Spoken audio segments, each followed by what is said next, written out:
జగన్మోహన్ రెడ్డి ఏమో ఫిబ్రవరి నుంచి ప్రజల్లోకి వస్తారు. మేము కరోనాలో ఉన్న సంక్షేమ పథకాలు అమలు చేసామని ఆయన. ఇప్పుడు 7 నెలల ప్రభుత్వం అవుతుంది, అన్నీ మీకు 7,000 కోట్లు ఇచ్చెళ్ళాం కదా, ఇంకెందుకు అమలు చేయట్లేదని వీళ్ళు. మాకేమో డబ్బులు లేవంటున్నారు. నిజమేనా అసలు? అది గెలిచిన రోజు, వీళ్ళు ఎక్కిన రోజు, టీడీపీ ప్రభుత్వం ఎక్కిన రోజు మాకు ఇలాగ ఉంది సార్, మొత్తం అంటే రెవెన్యూ చేసాం, మొత్తం ఇలాగ ఉంది అని వాళ్ళు 7 months 8 months ఒక 1 year పట్టిద్దని వాళ్ళు అప్పుడు ఎంక్వైరీ చేసి చెప్తే ఎవరు ఇంకో రకంగా ఆలోచించరు. అది వాళ్ళు తెలుసుకొని వాళ్ళు చెప్పాలి బయటకు వచ్చి, ఇలాగ దీని పలానా దానికి దీనికి ఇలా పట్టిద్ది, అమ్మఒడి రావడానికి 1 సంవత్సరం పట్టిద్ది, బస్సులు రావడానికి ఒక 6 నెలలు పట్టిద్ది, ఇలా మహిళలకు 1500 రావడానికి ఉగాది పట్టిద్ది అని వచ్చి వాళ్ళు చెప్పితే తప్ప అనుకోరు. ఇప్పుడు అయిపోయింది, 7 months అయిపోయింది, అందరూ అమ్మఒడి రాలేదు అనుకుంటారు, 15,000 రాలేదని. జగన్ ఎక్కడ ఏమన్నాడు, ఎక్కినమ్మంటే చేసాడు. అయిన తర్వాత విషయం ఏదైనా కానీ వచ్చినప్పుడు చెప్పాలి అమ్మటనే. అన్న, ఒకటి ఇన్ఫర్మేషన్ ఇవ్వడానికేమో వాలంటీర్లను పక్కన పెట్టేశారు. రెండో చూసుకుంటేనేమో ఏదైతే గ్రామ సచివాలయం కూడా నిర్వీర్యం చేద్దాం అనుకుంటారు. వాట్సాప్లో అంట కొత్తగా ఒక కరికులం తీసుకొస్తారంట. అందులోనే ఇవన్నీ గవర్నెన్స్కి సంబంధించినవి అన్నీ ఏవైతే క్యాస్ట్ ఇన్కమ్ ఇవన్నీ దాంట్లో ఇస్తారంట. ఒక పక్క ఆరోగ్యశ్రీ కూడా నిర్వీర్యం అయిపోయింది ప్రైవేట్ సెక్టర్లో. ఎందుకంటారు ఇవన్నీ అంశాలు? ఎందుకంటారు వాళ్ళు దగ్గరుండి వచ్చి పట్టించుకోవాలండి. సచివాలయంకి వెళ్ళాం అనుకోండి, అక్కడ తాలూకా ఆఫీస్కి వెళ్ళన్నారు, తాలూకా ఆఫీస్ దగ్గరికి వెళ్ళాం అనుకోండి, విఎంసీకి వెళ్ళండి అంటారు. ఇలాగ అన్ని చుట్టూ తిరగడమే తప్ప తిరిగి మన కాళ్ళు నొప్పులు పడుతుంది, వాళ్ళకేం ఉండదు. వాళ్ళు చెప్తారు సీఎం గారు మీకు ఎక్కడ పని అవుతుంది, వెళ్ళి అక్కడికి వెళ్ళి ఫోన్ చేయండి, లేకపోతే కంప్లైంట్ ఇవ్వండి అంటారు. కంప్లైంట్ తీసుకుంటారు, పక్కన పడేస్తారు కాగితం. ఎన్ని తెలియదు ఏముందండి, అందరికీ తెలిసిందే ఇదంతా. ఇప్పుడు నాకు రాలేదు, సపోజ్ ఇప్పుడు నాకు మహిళలకి 1500 పెట్టమన్నారు, పెట్టాను, 200 రూపాయలు కట్టించుకున్నారు. వాళ్ళందరూ ఏమంటున్నారు, 200 రూపాయలు కట్టాల్సిన అవసరం లేదండి, మీకు కేవైసీ అన్నీ చేయకుండా ఉంటే 200 రూపాయలు కట్టాలన్నారు. మరి మీరు పోస్ట్ ఆఫీస్లో కట్టించుకున్నప్పుడు ఏం చేశారు మీకు తెలియదా? ఇది అసలు ఈ సెక్షన్కి సంబంధించి అనేక మంది మోసపోయారన్న, నిజంగా చెప్పాలి. ఇప్పుడు మా మిస్సెస్ ఉంది, 200 రూపీస్ వెళ్ళి పోస్ట్ ఆఫీస్లో కట్టింది. అప్పుడు కట్టించుకుంటున్నప్పుడు మీరు చెప్పాలిగా, ఏంటి మేడం గారు మీకు కేవైసీ చేసి ఉంటేనే అవసరం లేదండి, లేకపోతే చేయకపోతే 200 కట్టాలని మీరు చెప్పాలి. మీరు అందరినీ తీసుకుంటే ఎలాగండి? ఇప్పుడు చెప్పండి, మాకు తెలియదు. వేరే వాళ్ళు ఏమన్నారు, అవసరం లేదు, కేవైసీ చేసి ఉంటే మీకు లింక్ చేసి ఉంటే బ్యాంక్ అకౌంట్కి ఆధార్ కార్డు లింక్ చేసి ఉంటే మీకు 200 రూపాయలు కట్ట అవసరం లేదు అన్నారు. వాళ్ళు కట్టారు, మేము కట్టాము. అప్పుడు ఏం పరిస్థితి? మిగతా ఇప్పుడు మా 200 రూపాయలు రిటర్న్ ఇస్తారు ఎవరుగా? తదుపరి కార్యాచరణ ఎలా ఉండబోతున్నారు? కూటమిలో పవన్ కళ్యాణ్ గారు కొనసాగుతారా? అధికారులు సపోర్ట్ చేయట్లేదని వెనక్కి తిరుగుతారా? ఆయన కూడా ఉంటారండి, నెక్స్ట్ ఇయర్ ఉంటారు. మళ్ళీ 29 కూడా వాళ్ళే ఉంటారు, ముగ్గురు కలిసి కూటమి ఉంటారు. రేపు ఫిబ్రవరి నుంచి జగన్ గారు మళ్ళీ పాదయాత్ర అంటున్నారు. షెడ్యూల్ చెప్తే ఎలా ఉంటుంది? ప్రజల ఆదరణ ఎలా ఉండబోతుంది? ప్రజలు వస్తారండి. ఇప్పుడు ఈ 7 monthsలో ఏమైందంటే వీళ్ళు టీడీపీ వాళ్ళు చేశారు కానీ అది జనాలకి రీచ్ అవ్వాలా. అవపాటు ఏంటంటే అవతల జగన్ గారు వచ్చి అని చెప్తారు మళ్ళీ చేస్తామని, అలా పోటీ ఉండేది తప్ప. అది రైట్ అన్నారు. ఉచిత పథకాలు ఎంతవరకు ఇవ్వచ్చు? గవర్నమెంట్ ఇప్పటి వరకు చేస్తుంది ఎంతవరకు అన్నది ఎవరికీ తెలియదు. జనాల్లో కొన్ని రోజులు పాలన అయితే కానీ ఒక 1 year గడిస్తే కానీ చెప్పలేరు, అంతే కదా. ఎందుకంటే వాళ్ళు డెవలప్మెంట్ అనేది 6 monthsలో చేసేది కాదు. ఆల్రెడీ చేసిన అప్పులన్నీ పుడుచుకుంటూ వస్తున్నారు చంద్రబాబు గారు. అవన్నీ కంప్లీట్ అయితే కానీ ముందుగా మనకు డెవలప్మెంట్ చేయడానికి అవకాశం ఉంది. కొంచెం పెరిగిన నిత్యావసర సరుకుల ధరలు, ఛార్జీలు, విద్యుత్ ఛార్జీలు ఇబ్బంది పెట్టినప్పటికీ ఎలా అనిపిస్తుంది? ఇప్పుడు గవర్నమెంట్కి బర్డన్ అవుతుంది కాబట్టి అన్నీ ఇంక్రీజ్ చేసుకెళ్తున్నారు. ఇప్పుడు ఒకటి చాలా హైక్ ఉందంటే దానికి వెనకాల ఏదో బ్యాక్గ్రౌండ్ ఏదో ఒకటి ఉంటుంది కదా. ఒక ప్రాబ్లంకి వెనక దేనికో ఒక సొల్యూషన్ ఉండాలి. పెరిగిన విద్యుత్ అంటే మనం వాడకం బట్టే కదా విద్యుత్ పెరిగేది. మనం తగ్గించి వాడుకుంటే ఖర్చులు తగ్గుతాయి, అంతే. మేడం గారు, తదుపరి చూసుకుంటే 4 years ఉద్యోగ కల్పన, ఇండస్ట్రీలు కానివ్వండి. రేపు దావోస్ పర్యటన ఉంది ముఖ్యమంత్రి గారిది. 20వ తారీఖు దావోస్ వెళ్ళి కంపెనీల కోసం ఏదైతే ఇండస్ట్రీస్, సాఫ్ట్వేర్ రంగాన్ని ఇక్కడ తీసుకురావడానికి ప్రయత్నిస్తున్నారు.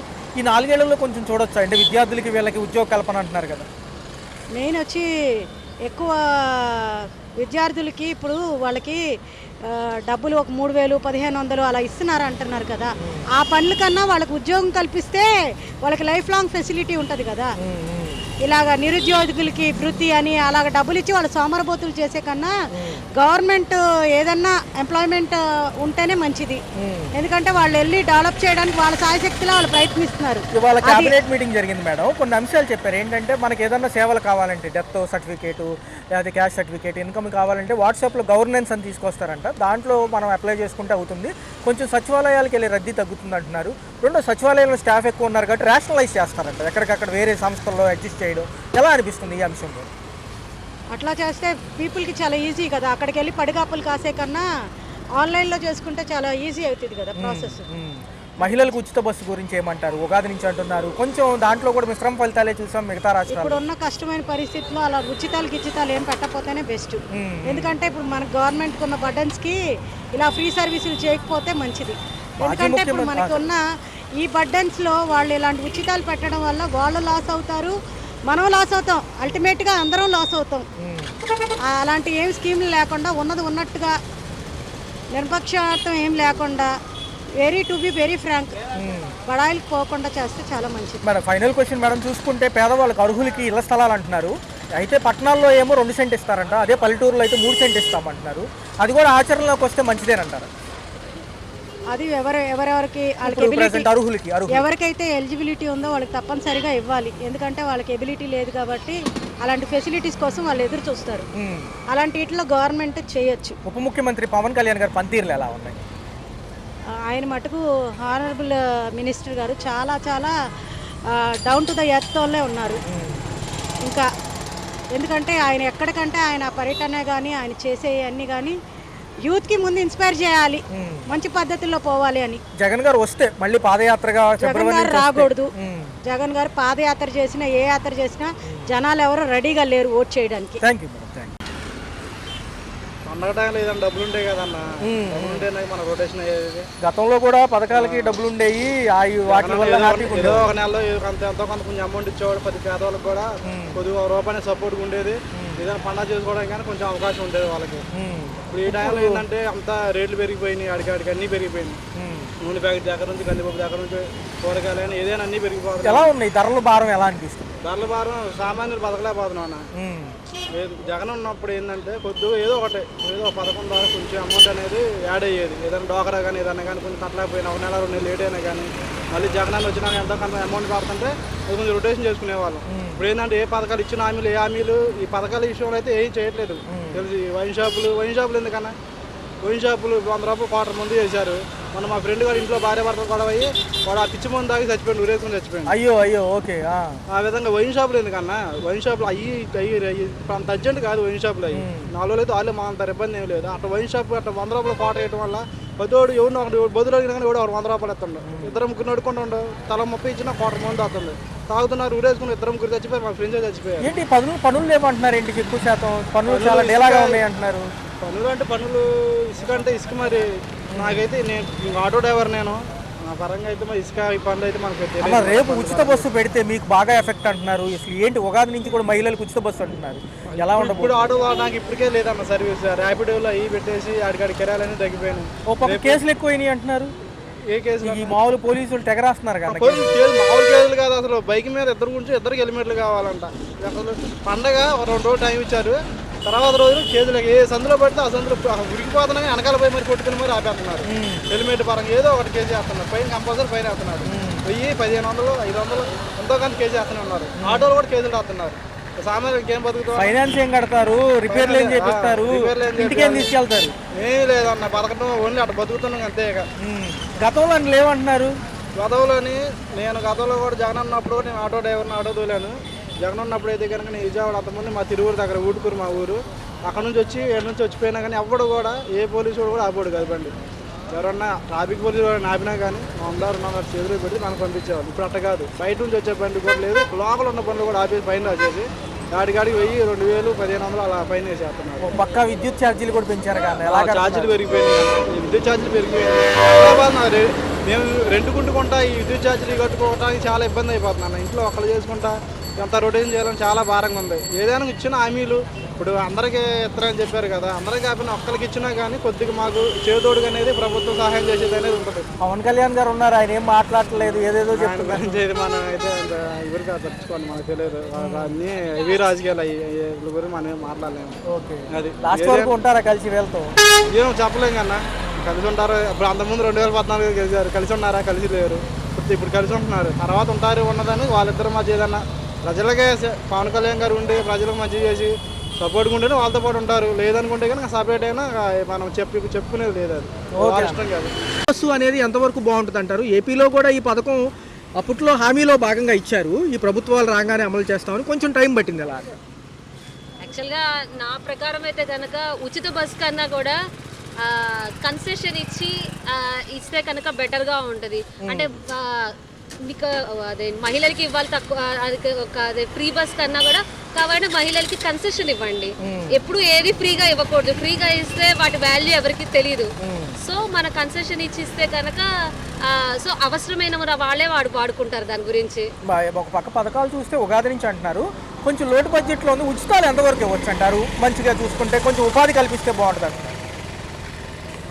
ఏదైనా ఉచితం కన్నా కూడా ఇంకా ఉచితంగా చేస్తే కనుక వాడుకునే దానికన్నా వేస్టేజ్ ఎక్కువ ఉంటుంది, దుర్వినియోగం ఎక్కువ చేస్తున్నది ఉంటుంది. దానికన్నా ఏదన్నా పెట్టి మంచిగా చేసి దాని గురించి ఆదాయం వచ్చింది అనుకో, దానికి రాష్ట్రం కూడా ఉపయోగపడేటట్టుగా బాగుంటుంది. దానివల్ల గ్రోత్ ఉంటుంది, ఇంకా ఇంప్రూవ్ అవుతుంది ఇంకా మన రాష్ట్రం. గతంలో ఏంటంటే ఆయన 9 పథకాలు ఇచ్చేవారు జగన్ గారు, ఇప్పుడేమో 6 సూపర్ 6 కదా. అయితే ఏంటంటున్నారంటే కొంచెం కేంద్రం ఈసారి గట్టి సపోర్ట్ ఉన్నట్టుంది, మనం సాఫ్ట్వేర్ కంపెనీలు ఇండస్ట్రీలు చూడొచ్చు ఇటు కూడా హైదరాబాద్లో లాగా. నేనైతే చూడొచ్చనే అనుకుంటున్నాను. ఎందుకంటే వాళ్ళ ఐడియాలజీ కానీ వాళ్ళు చేసేవి కానీ కొంచెం బాగున్నాయి. సో ఇప్పుడు ఎట్లాగో వచ్చింది తెలుగుదేశము కూటమిగా వచ్చింది. సో నెక్స్ట్ ఇయర్ కూడా వస్తే, నెక్స్ట్ 10 ఏళ్ళు కంటిన్యూస్గా వస్తే కనుక మన హైదరాబాద్లో చూడొచ్చు నేను అయితే గట్టిగా అనుకుంటున్నాను. కొంచెం సినిమా రంగం నుంచి వచ్చిన వ్యక్తి ఉప ముఖ్యమంత్రి గారు పవన్ కళ్యాణ్ గారు ఉన్నారు, ఆయన పనితీరులు ఎలా అనిపిస్తున్నాయి? ఆయన పనితీరు అండి ఇప్పుడు చాలా ఎంత బాగా మాట్లాడుతున్నారన్న, తన ఐడియాలజీ కానీ తను మాట్లాడే కొన్ని సబ్జెక్ట్ తెలుసుకొని మాట్లాడడం కానీ చాలా బాగా మాట్లాడతారు, బాగా చేస్తారని అనుకుంటున్నారు. ఇవాళ క్యాబినెట్ మీటింగ్లో ఏమన్నారంటే ఇప్పుడు వరకు అన్నా క్యాంటీన్లు సిటీల్లో ఉన్నాయి కదా మేడం, ఈ పల్లెటూరులో కూడా పెడతామంటున్నారు, మంచిదేనా పెడితే? ఎందుకంటే 5 రూపీస్ భోజనం కదా. పెడితే మంచిదే అండి. అలాగే పెడితే కనుక చాలా వాళ్ళకి ఉపయోగపడే వాళ్ళకి ఉపయోగపడుతుంది, మంచిగా ఉంటుంది. నేనైతే సపోర్ట్ చేస్తాను. సంక్రాంతి ఎలా ఉంది? కొంచెం పెరిగిన ధరలతో చాలా మంది పిండి వంటలు కానివ్వండి, సరుకులు చాలా మంది కొనలేదంటున్నారు, ఈసారి నిజమేనంటారు? కొంచెం పెరిగాయండి రేట్లు, కొంచెం పెరిగాయి. మరి దాని తగ్గట్టుగా కొంచెం ఇబ్బంది కూడా పడ్డారు. సంక్రాంతి అనగానే పండగ అనేప్పటికీ పండగ టైంలో అందరూ వస్తారని ఊరికే మార్కెట్ వాళ్ళు కూడా పెంచేయడము, రేట్లు డిమాండ్ ఎక్కువగా ఉంది అని అవి కూడా జరిగాయి. ఈ విద్యా దీవెన, తల్లికి వందనం, తర్వాత వసతి దీవెన ఉన్నాయి కదా మేడం, 15,000 డబ్బులు. రెండోది చూసుకుంటే మహిళలకు 18,000 దాటిన వాళ్ళు కూడా 1,500 ఇస్తామంటున్నారు. ఉగాది నుంచి అమలు చేయొచ్చు అంటారా? అసలు ఈ ఉచితాలు అనవసరం అంటారు? చెయ్యొచ్చు అనుకుంటా అవన్నీ. సో చూస్తే 4 ఇయర్స్లో, రాబోయే 4 ఇయర్స్కి ఈ యొక్క ఎలా ఉండబోతుంది? కేంద్రం సపోర్ట్తో మనం ముందుకెళ్ళి అభివృద్ధి చూస్తామా? కొంచెం సమయం పడుతుందా? ఇంకా కొంచెం సమయం పడుతుంది దేనికైనా, బట్ చూడొచ్చనే అనుకుంటున్నాను నేనైతే. నేను కూడా దానికోసం వెయిట్ చేస్తున్నాను. ఏదైతే ఉందో మహిళలకు సంబంధించి 1,500 ఇస్తామన్నాయి, ఖాతాలు కూడా ఓపెన్ చేశారు కదా 200 పెట్టి, దానికి సంబంధించి కానివ్వండి, మిగతాది ఏంటంటే పిల్లల ఇంట్లో మనవరాళ్ళకి 15,000 ఇస్తామన్నారు కదా, అవన్నీ ఉగాది నుంచి అమలు చేస్తామంటున్నారు, మంచిదేనంటారా? ఎంతవరకు అమలు చేస్తారో ఎంతవరకు మంచిగా తెలియదు. గతంలో ఏమన్నా అనుకున్నారా? వైఎస్ రాజశేఖర రెడ్డి హయాంలో కానివ్వండి, తర్వాత జగన్మోహన్ టైంలో కానివ్వండి? ఇవి కూడా ఏమనుకోలేదండి, ఎవరి అదృష్టానికి వాళ్ళకి వచ్చాయి. నేను పెన్షన్ వస్తుందా? పెన్షన్ పర్లేదు, 1వ తారీఖు తీసుకొచ్చిస్తున్నారా? ఖచ్చితంగా ఒకటి ఇంటికే ఇచ్చేస్తున్నారు. మరి వాలంటీర్లు లేరుగా, ఇబ్బంది ఏమైనా పడుతున్నారా? వాలంటీర్ ఉన్నప్పుడు కూడా చేశారు, జగన్ రెడ్డి ఉన్నప్పుడు కూడా తెల్లారి 4 గంటలు తీసుకొచ్చి. మరి చూసుకుంటే ఇప్పుడేమో ఆయన మళ్ళీ ఫిబ్రవరి నుంచి జనాల్లోకి వస్తామంటున్నారు, మరి పథకాలు లేట్ అవుతున్నాయి కదా, అడుగుతాను నేను కూడా అంటున్నారు, మంచిదేనా? అడిగితే మంచిదే. ఏంటంటే పిల్లలకి స్కూల్ టైంలు కూడా దాటిపోయినాయి కదా, రైతులు ఇబ్బంది పడుతున్నారు, పెట్టుబడి సాయం ఇస్తామన్నారు, ఈ చేతి వృత్తులకి ఈ కార్మికులకి వీళ్ళకు కూడా డబ్బులు ఇస్తామని అప్పట్లో అన్నారు. మరి ఏంటి అనేది చూస్తున్నారు. ఎలా ఉంటుంది మీకు? ఎలా ఉంది ఇప్పుడు ఈ కొత్త ప్రభుత్వం వచ్చాక 7 నెలలు అవుతుంది, ఎలా అనిపిస్తుంది? పేదవాడికి ఏముందండి, ఉండేవాడికే కానీ పేదవాడికి ఏం లేదు కదా, ఏదో రూపాయి వస్తే చాలు, బాగానే ఉంది. ఇప్పుడు ప్రస్తుతానికి బాగుంది, ఏమి ఆయన ఉన్నప్పుడు బాగుంది, ఇప్పుడు బాగుంది, ఇప్పుడు వరకు. ఇంకా రేపు ఏం జరుగుతుందని నాకు. మరి ధరలు ఎలా అనిపిస్తున్నాయి? బాగా రేట్లు ఎక్కువ ఉన్నాయి, నూనె ప్యాకెట్లు, కరెంట్ ఛార్జీలు కూడా ఎక్కువ ఉన్నాయి. అప్పుడు ఉన్నాయి, జగన్ రెడ్డి ఉన్నప్పుడు ఉన్నాయి. బియ్యం సక్రమంగా అందుతుందా? సక్రమంగా అమ్ముతున్నాయి బియ్యం కూడా. జగన్ రెడ్డి 2 సంవత్సరాలు బియ్యం బాగుంటాయి, అన్నిటికన్నా బియ్యం బాగుంటాయి. ఇప్పుడు కూడా బియ్యం బాగుంటాయి, ఇళ్ళకే ఇస్తున్నారు, అన్నీ బాగానే ఉన్నాయి. మరి ఏదన్నా ఇన్కమ్ సర్టిఫికేట్, క్యాష్ సర్టిఫికేట్ కావాలనుకో, అవి పర్లేదా? అందుతున్నాయా మరి? మరి సుమారు ఏంటి, ఏమైనా వ్యాపారం చేస్తుంటారా? వ్యాపారం కాదు, ఇంట్లోనే ఉంటారు, పనులు చేసుకుంటా ఉంటారా? పర్లేదా? అయితే రోడ్లు కానీ ఇవన్నీ ఎలా ఉన్నాయి? అసలు రోడ్లు పల్లెటూరులో మా శ్రీకాకుళం సైడ్ అండి ఇప్పుడు కాదు, ఎన్టీఆర్ వచ్చిన కాంచి మాకు ఆ సైడ్ అంతా బాగుందండి. ఎన్టీఆర్ వచ్చాకే మాకు బాగుంది అటు సైడ్ అంతా. మరి మధ్యలో రాజశేఖర రెడ్డి ఉన్నారు, జగన్ గారు కూడా ఉన్నారు. ఇప్పుడు కాదండి, ఎన్టీఆర్ ఫస్ట్ లో వచ్చిన కాంచే బాగుంది. అక్కడి నుంచి పార్టీలు మారుతుంటాయి కదా, ఒక్కొక్క వ్యక్తి ఒక్కొక్కరు చేసేది ఒక్కొక్కరికి. మరి ఏంటి పవన్ కళ్యాణ్ గారు ఉన్నారు, ఆయన పని ఎలా ఉంది? ఆయన అనేది ఏంటంటే ఏమో చెప్పలేం, బాగానే ఉంది. పవన్ ఆయన ఉప ముఖ్యమంత్రి కళ్యాణ్ అందుకని ఏదైనా ఖచ్చితంగా బల్ల గురించి చెప్తాడండి. ఏ మాట అయినా బల్ల గురించి చెప్తాడు, ఉన్న మాట చెప్తాడు, లేని మాట చెప్పడు. మరి మిగతా ఉద్యోగాలన్నీ వస్తాయా పిల్లలకి మరి ఈ హయాంలో? పర్వాలేదు.